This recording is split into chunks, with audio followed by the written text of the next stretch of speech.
संत यूहन्ना ने लिखी हुई पहली जो पत्री है उसका चौथा अध्याय और 16वें वचन से तो 21वें वचन में यूहन्ना ने यहाँ एक बहुत ही महत्वपूर्ण बात को बताया है। वो कहता है 21वें वचन में, उससे हमें यह आज्ञा मिली है। हमने कल परसों देखा है आज्ञा के बारे में, क्यों परमेश्वर मनुष्य को आज्ञा देता है, या फिर जो बड़े होते हैं, जो बुजुर्ग होते हैं, जो बच्चों को आज्ञाएं देते हैं, क्या करना चाहिए क्या नहीं करना चाहिए, इन सारी चीज़ों को बताते हैं। वैसे ही परमेश्वर अपने नबियों के द्वारा, सेवकों के द्वारा लोगों को आज्ञाएं देते हैं। आज्ञाएं देना मतलब बताना कि क्या करना चाहिए क्या नहीं करना चाहिए। जैसे मूसा के द्वारा परमेश्वर ने काफ़ी आज्ञाएं दी है, क्या करना चाहिए और क्या नहीं करना चाहिए। नबियों के द्वारा भी परमेश्वर ने आज्ञाएं दी है, बातें बताई है, क्या करना चाहिए और क्या नहीं करना चाहिए। तो इसी बात को हम आगे बढ़ाते हैं कि संत यूहन्ना, इन्होंने मंडली को जो पत्र लिखा, उस पत्र में भी वो कहते हैं, खास करके 21वें वचन में, यूहन्ना की पहली पत्री चौथा अध्याय और 21वां वचन, उसमें कहता है कि उससे हमें यह आज्ञा मिली है। कौन सी आज्ञा मिली है? देखिए आगे वो लिखता है कि जो कोई परमेश्वर से प्रेम रखता है वह अपने भाई से भी प्रेम रखता है। तो प्रेम करने की आज्ञा, जो कोई परमेश्वर से प्रेम करता है वो क्या करता है? अपने भाई, अपने बहन, अपने पड़ोसी, इनसे भी वो प्रेम करता है। तो यहाँ पे आज हम प्रेम के बारे में जानने का प्रयास करेंगे। कई लोग परमेश्वर से प्रेम करते हैं, और परमेश्वर का प्रेम कैसे व्यक्त होता है? जैसे भक्ति करना, है ना। मंदिरों में जाकर वो क्या करते हैं? भक्ति करते हैं, और फिर जो रीति रिवाज है उनका पालन करते हैं, और जो दान धर्म है वो करते हैं, है ना।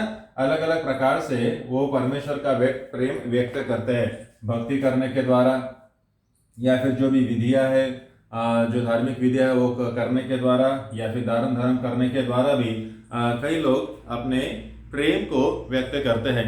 लेकिन कुछ लोग ऐसे भी होते हैं जो परमेश्वर से प्रेम तो करते हैं, लेकिन अपने भाइयों से क्या करते हैं? बैर करते हैं। तो ये जो प्रेम है, केवल परमेश्वर से प्रेम करना, केवल परमेश्वर की भक्ति करना, केवल रीति रिवाजों का पालन करना, केवल दान धर्म करना, लेकिन अपने भाइयों से, अपने पड़ोसियों से बैर रखना, या फिर लोगों पर जुल्म करना, लोगों पर अन्याय करना, ऐसे जो लोग होते हैं जो परमेश्वर से प्रेम तो करते हैं लेकिन लोगों पर अन्याय करते हैं, इनका जो प्रेम है, ये प्रेम क्या होता है?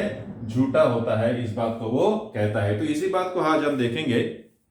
संत यूहन्ना ने इसी बात को लेके नई आज्ञा दी है। वो कहता है कि जो परमेश्वर से प्रेम करता है वो अपने भाई, अपनी बहन, अपने पड़ोसी, इनसे भी क्या करता है? प्रेम करता है। केवल मंदिर में जाकर भक्ति नहीं करता, बल्कि अपने पड़ोसी को मिलता है उसके दुख में, उसके कठिन समय में, और उनको क्या करता है? मदद करता है। तो इस बात की आज्ञा दी है।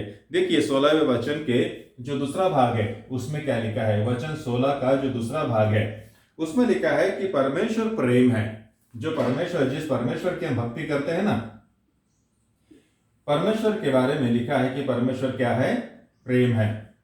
हमने कई जगह पर देखा होगा कि गॉड इज लव, ऐसा लिखा होता है, और कुछ कुछ जगहों पर लव इज गॉड ऐसा भी लिखा होता है। लव इज गॉड मतलब जो प्रेम है वो क्या है? परमेश्वर है। कुछ जगह पे लिखा है कि परमेश्वर प्रेम है, और कुछ जगह पे लिखा है कि प्रेम परमेश्वर है।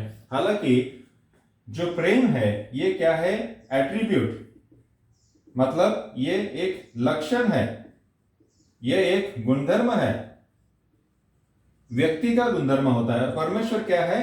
ये व्यक्ति है ना, जिससे हम व्यक्ति से भी बढ़कर है, लेकिन हम समझने के लिए कहें कि परमेश्वर व्यक्ति है, और व्यक्तियों में क्या होता है? गुणधर्म होता है, स्वभाव गुणधर्म होता है।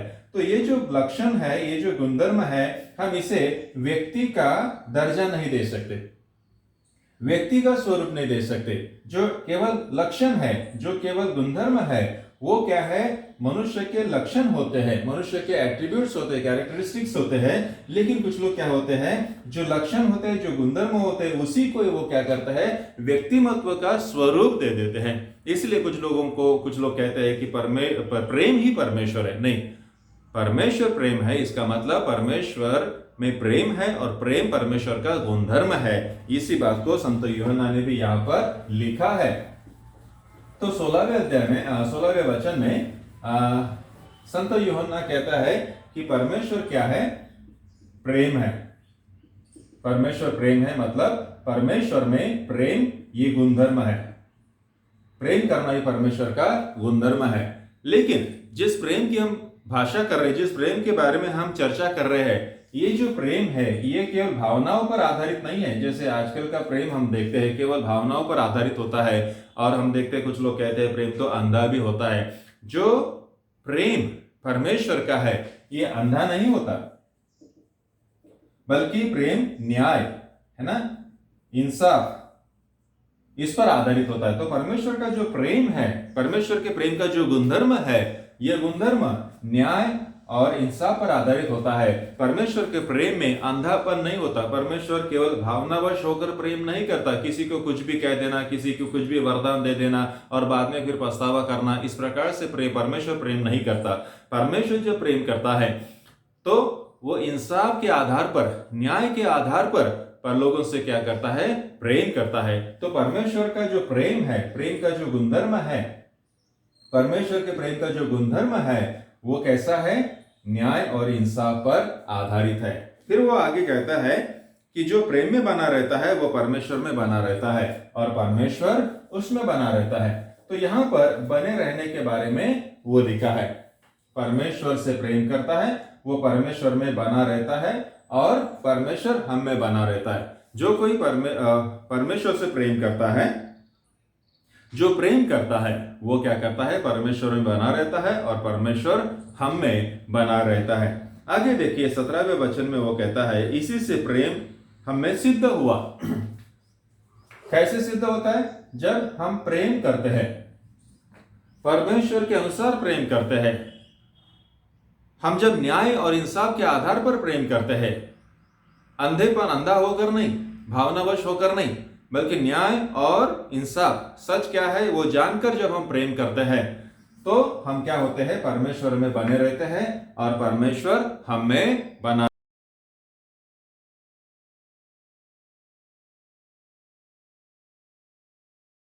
तो यहां पर हम देखते हैं संत यूहन्ना ने एक बहुत ही महत्वपूर्ण बात को बताया है।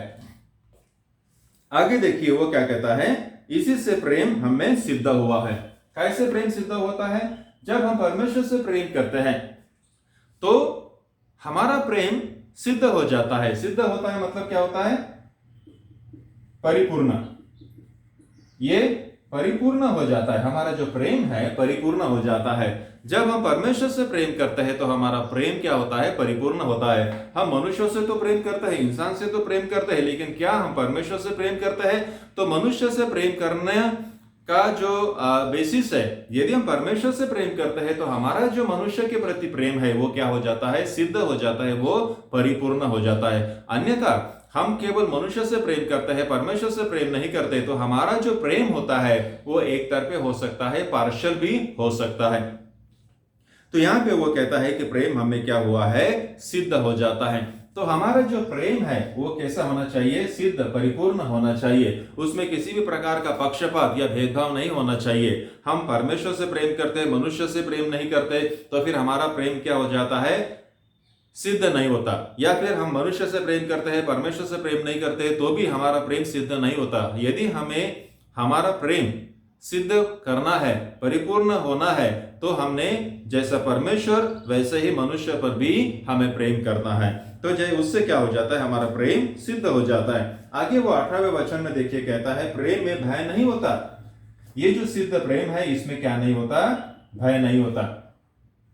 भय जो है ये मनुष्य की बड़ी समस्या है। अलग अलग प्रकार की चिंता, अलग अलग प्रकार का भय मनुष्य में होता है। तो ये जो भय है, इस भय के बंधनों से यदि हमें छुटकारा चाहिए, भय के बंधनों से यदि हमें मुक्त होना है, भय के बंधनों से यदि हमें आजाद होना है, तो हमने क्या करना है? परमेश्वर से प्रेम करना है और अपने भाइयों से, पड़ोसियों से भी क्या करना है? प्रेम करना है। तो जब हम परमेश्वर से प्रेम करते हैं, मनुष्य से प्रेम करते हैं, तो हमारा प्रेम सिद्ध हो जाता है और हमें भय से छुटकारा मिल जाता है। तो जो लोग भय में है, जो लोग चिंताग्रस्त है, उन्होंने परमेश्वर से प्रेम करना, अपने भाइयों से प्रेम करना, अपने बहनों से प्रेम करना, पड़ोसियों से प्रेम करना, लोगों से प्रेम करना, इतना भी नहीं, केवल मनुष्य नहीं बल्कि जो जानवर होते हैं उनसे भी प्रेम करना, इससे क्या हो जाता है? हमें भय से छुटकारा मिल जाता है।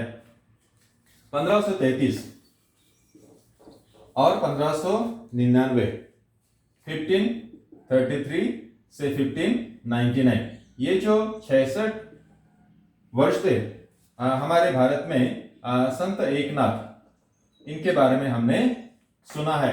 1533 में उनका जन्म हुआ और 1599 में उनका देहांत हुआ है। तो ये जो 66 साल का ये जो उनका जो कारकिर्द था, उसमें उन्होंने बहुत सारी धर्म सुधारना करने का प्रयास किया। उनका एक एग्जाम्पल हम देखते हैं कैसे उन्होंने समाज सुधारना नहीं बल्कि धर्म सुधारने का भी प्रयास किया है। तो जब ये जो प्रयाग राज है, जिसे इलाहाबाद के नाम से भी जाना जाता है, यहां से वे रामेश्वर, जो साउथ तमिलनाडु में है, प्रयाग से रामेश्वर में जो कावड़िया होती है वो लेकर वो जा रहे थे। और इन कावड़ियों में गंगा का जो जल था वो लेकर जा रहे थे ताकि यहां पर जाकर वो क्या कर सके, अभिषेक कर सके। वो जो पानी है वो पानी से गंगा का जो जल है उससे अभिषेक कर सके। लेकिन जब वो रास्ते से जा रहे थे, उनके दोस्त थे, तो यहाँ पर कुछ एक गधा उनको देखा जो बेहोश मतलब पानी से तड़प रहा था। वो तड़प रहा था, उसको प्यास लगी थी और वो तड़प रहा था। तो संत एकनाथ इन्होंने क्या किया, ये जो कावड़ी लेकर जो आ रहे थे, रामेश्वरम में जा रहे थे और अभिषेक करने के लिए जा रहे थे, और वो जो जल था वो केवल अभिषेक के लिए था। उस जल को उन्होंने क्या किया, इस गधे को पिला दिया और ये गधा फिर चलने लगा। तो उनके साथ जो उनके जो दोस्त थे वो कहने लगे, अरे ये तो पानी अभिषेक का पानी है, ये पानी को तुमने गधे को पिला दिया है, इससे क्या हो जाएगा, ये तो गलत बात है। लेकिन संत एकनाथ ने उन्होंने कहा कि यदि इस जल से किसी का प्राण बचता है तो वो अभिषेक से कम नहीं या अभिषेक उससे ज्यादा नहीं। तो यहां पर उन्होंने कहा कि ये जो जल यदि किसी के हित में होता है तो वो क्या है, अच्छा का है, और जो अच्छा है वही मैंने किया है।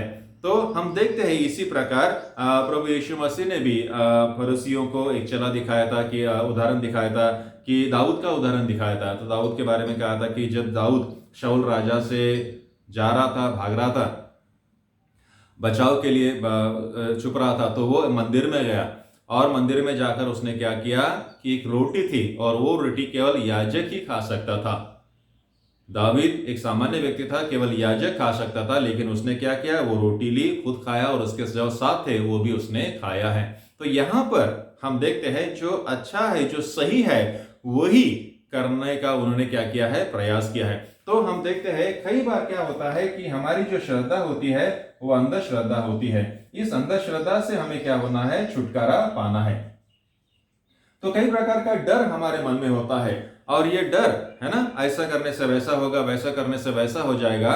यदि हमें प्रेम है, जैसे हम परमेश्वर से प्रेम करते हैं, वैसे हमें केवल मनुष्य से भी नहीं बल्कि जो जानवर होते हैं, जो पशु पक्षी, उनसे भी हमें क्या करना है, प्रेम होता है। तो इस प्रकार से प्रेम करने से हमारा प्रेम क्या हो जाता है, सिद्ध हो जाता है। प्रेम महत्वपूर्ण होता है ना। ये जो रीति रिवाज है, कर्मकांड है, इससे ज्यादा प्रेम करना भी महत्वपूर्ण होता है। तो यहाँ पर उन्होंने बताया कि हम क्या करें, पर जो प्रेम होता है वो प्रेम क्या करता है, हर प्रकार की जो डर होता है वो हर प्रकार का डर क्या करता है, वो हमारे मन से निकाल देता है। इसलिए जो हम केवल यदि कर्म कांड करते हैं, केवल रीति रिवाज का पालन करते हैं, केवल भक्ति करते हैं, मंदिरों में जाकर रीति रिवाज का पालन करते हैं और दान धर्म करते हैं, लेकिन हमारे मन में प्रेम नहीं है, चाहे वो परमेश्वर के प्रति हो, मनुष्य के प्रति हो, या फिर सृष्टि के प्रति हो, पेड़ पौधे के प्रति हो, तो फिर हमारा मंदिर में जाना, रीति रिवाज करना, दान धर्म क्या हो जाता है, व्यर्थ हो जाता है और वो सिद्ध नहीं होता। तो हमारा प्रेम यदि सिद्ध होना है तो हमने क्या करना है, परमेश्वर हो, मनुष्य हो, पशु पक्षी हो या फिर सारी सृष्टि हो, उनसे भी हमें क्या करना है, प्रेम करना है। और प्रेम से क्या होता है, हमें भय से छुटकारा मिल जाता है। देखिए एक बहुत ही महत्वपूर्ण बात उन्होंने कही है। वो कहता है यदि कोई कहे मैं परमेश्वर से प्रेम रखता हूं और अपने भाई से बैर रखे तो वो क्या है, झूठा है। अब यहां पर शुरू में जैसे हमने 21वें वचन में देखा था कि यदि मनुष्य परमेश्वर से प्रेम करता है लेकिन अपने भाई से, अपने पड़ोसी से बैर रखता है, तो उसका जो प्रेम है वो क्या है, पार्शियल है, वो सिद्ध प्रेम नहीं है, और वो प्रेम क्या होता है, झूठा ठहरता है। तो प्रियो, आज हम देखते हैं कई लोग परमेश्वर से तो प्रेम करते हैं, मंदिरों में जाते हैं, रीति रिवाज का पालन तो करते हैं, लेकिन उनके मन में क्या होता है, दूसरों के प्रति बैर होता है, उनके मन में कपट होता है। कई लोग तो ऐसे भी है जो मंदिरों में तो जाते हैं लेकिन परमेश्वर की भक्ति नहीं करते, है ना। तो ऐसा जो प्रेम होता है, ये ऐसा प्रेम पार्शियल होता है, और ऐसे प्रेम की परमेश्वर की दृष्टि से कोई भी कीमत नहीं होती। तो जैसा परमेश्वर का प्रेम न्याय और इंसाफ पर, सच्चाई पर आधारित होता है, वैसे भी हमारा ही जो प्रेम होता है वो झूठ पर आधारित ना हो। हमारा जो प्रेम है वो भी परमेश्वर के प्रेम की तरह सिद्ध बने, ताकि हम अपने आप से, परमेश्वर से, मनुष्यों से, जो जानवर होते हैं उनसे, और संपूर्ण सृष्टि से हम क्या करें, प्रेम करें। तो ये जो आज्ञा संत यूहन्ना ने आज्ञा के बारे में बताया है 21वें वचन में, वो कहता है कि हमें उससे नई आज्ञा मिली है। कौन सी नई आज्ञा मिली है, कि हम क्या करें, जैसे परमेश्वर से वैसे अपने भाई से भी, अपने पड़ोसी से भी हम क्या करें, प्रेम करें। यदि हम परमेश्वर से प्रेम करते हैं, मंदिर में जाते हैं, पूजा ये करते हैं और सब कुछ करते हैं, लेकिन अगर हमारे मन में भाइयों के प्रति, पड़ोसियों के प्रति, उनके प्रति यदि बैर है, तो ये सारा क्या है, व्यर्थ है। आज की जो हालात है, हमारे देश की जो हालात है, इन हालात को यदि हम देखेंगे तो आज हम क्या देखते हैं, धर्म के नाम में, गॉड के नाम में लोग एक दूसरे से झगड़ा कर रहे हैं, लोग एक दूसरे की हत्या करते हैं।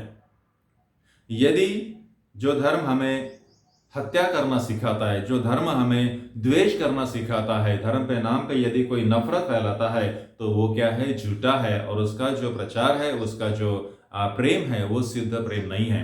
तो आज के हमारे देश की जो हालत है, हम देखते हैं धर्म के नाम पर झगड़े हो रहे हैं, मंदिरों को गिराया जाता है, और जो श्रद्धालु है, जो भक्ति करने वाले हो, तो उनको मारा जाता है, पीटा जाता है, भक्ति करने में अड़चने उत्पन्न करे जाती है। हम धर्म का बंटवारा किया है, गॉड का भी बंटवारा किया है, और एक दूसरे की तुलना कर रहे हैं, और फिर ये जो हालात है, ये हालात झूठेपन के लक्षण है। यदि सचमुच हम परमेश्वर से प्रेम करते हैं, तो हमने क्या करना है, केवल परमेश्वर से नहीं बल्कि अपने पड़ोसी से, चाहे वो किसी भी जाति का या धर्म का हो, हमने क्या करना है, उससे प्रेम करना है, और उसकी भावनाओं का आदर भी करना है। तो आज के जो संत यूहन्ना ने जो बताया है नई आज्ञाओं के बारे में, क्यों मनुष्य को आज्ञा देने की आवश्यकता है, क्यों परमेश्वर अपने सेवकों के द्वारा, नबियों के द्वारा लोगों को आज्ञा देता है, क्योंकि मनुष्य की जो बुद्धि है वो भ्रष्ट हो चुकी है। वो धर्म के नाम में, यहाँ तक कि गॉड के नाम में भी एक दूसरे से क्या कर रहे हैं, झगड़ते हैं। तो यदि धर्म के नाम में, गॉड के नाम में यदि हम एक दूसरे से झगड़ते हैं, तो हमारा जो प्रेम है वो क्या है, हमारी जो श्रद्धा है वो क्या है, झूठी श्रद्धा है। तो हमने एक दूसरे का आदर करना है, और धर्म या गॉड के नाम में एक दूसरे से लड़ना नहीं है। इस आज्ञाओं को परमेश्वर ने जैसे यूहन्ना के द्वारा ये दिया गया था, आज ये आज्ञा हमें भी लागू होती है। तो हम प्रयास करें, इस आज्ञाओं का पालन करने का प्रयास करें, और हमारा जो प्रेम है वो सिद्ध बनाने का प्रयास करें।